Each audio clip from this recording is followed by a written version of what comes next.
শুভ সকাল বন্ধুরা, আশা করি তোমরাও ভালো আছো, সুস্থ আছো। আমিও ভালো আছি। তো আজকে সকালটা এখান থেকেই শুরু করছি। এখন বাজে 6টা 15।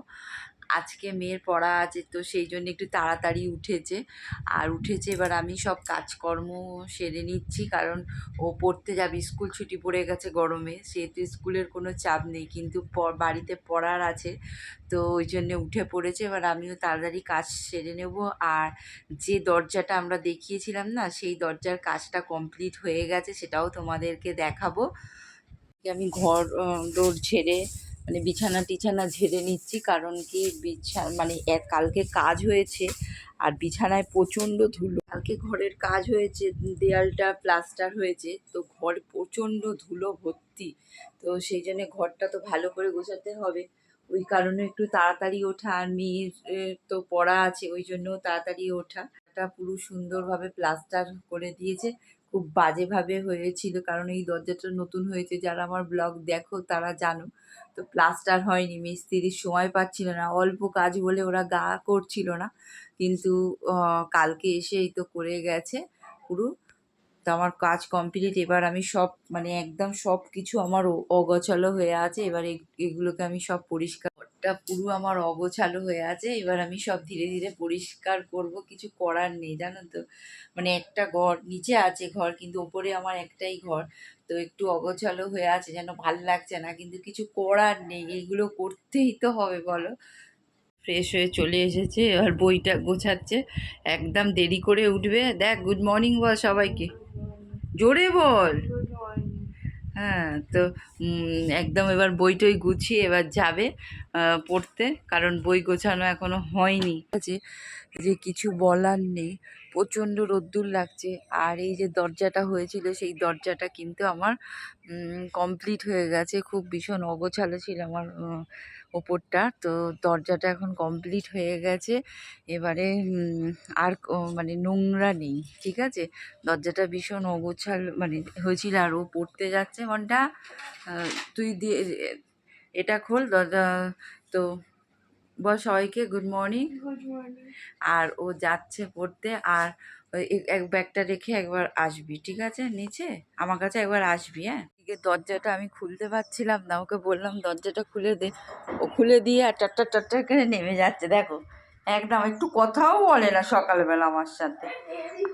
দেরি হয়ে যাবে তো, দেরি করে উঠেছে, খুলে দিয়েছে। এবার আমি এখান থেকে নিচে থেকে ওই একটা মানে কিছু জিনিস তুলবো উপরে, কারণ কালকে সব নামানো হয়েছিল, সেগুলো তোলার আছে, তো সেগুলো সব তোলা হবে। জল নিয়ে ওপরেও উঠছি। আজকে থেকে এই দরজাটা পুরোপুরিভাবে আমরা ব্যবহার করছি, বেশ ভালো লাগছে, একদম নিজের মতন নিজের। কারণ এতদিন জয়েন্ট দরজা ইউজ করেছি, কিন্তু আজকে থেকে আমরা নিজেদের দরজাটা ইউজ করছি পুরোপুরিভাবে। খুব ভালো লাগছে। আর এই যে জল নিয়ে এলাম, এবার ঘরদোরটা পরিষ্কার করব। এখন আমার জানালা খোলা হয়নি, কালকে জানালায় সিমেন্ট ছুটকে ছুটকে কী অবস্থা বাবা, যেন এখন থেকেই এত রোদ্দুর বেরিয়েছে, আর কিছু বলার নেই, প্রচণ্ড রোদ্দুর বেরিয়ে। সব কাজ মিটে গিয়ে আমার রান্না বসে গেছে, দুটো ভাত হচ্ছে, আর এদিকে পাবদা মাছের ঝাল, আলু ভাতে। আজকে সেরকম কিছু রান্না নেই। পড়তে পড়তে উঠে গিয়ে ফ্রিজে একটা কি ছিল এটা, লস্যি না, লস্যি ছিল, সেটা পড়তে পড়তে উঠে গিয়ে খেতে গেল, পড়াটা ব্রেক দিয়ে দিল। আর গানও হয়েছে না হয়নি? গান হয়েছে, তো আমাকে আগে দিচ্ছে। দেখো, ভালো মেয়ে বলতে হয় তাই না, আমাকে একটু আগে দিচ্ছে। আমার আজকে আবার বিকেলে খাও না, না আমি খাবো না, না আমি খাবো না, তুই খা, তুই খা, তুই খা, একটা জিনিস আমি খাবো না, তুই খা, আমি খাবো না। বাবা আমাকে এতবার দিচ্ছে, তো আমাকে একটু খেতেই হয় তাই না।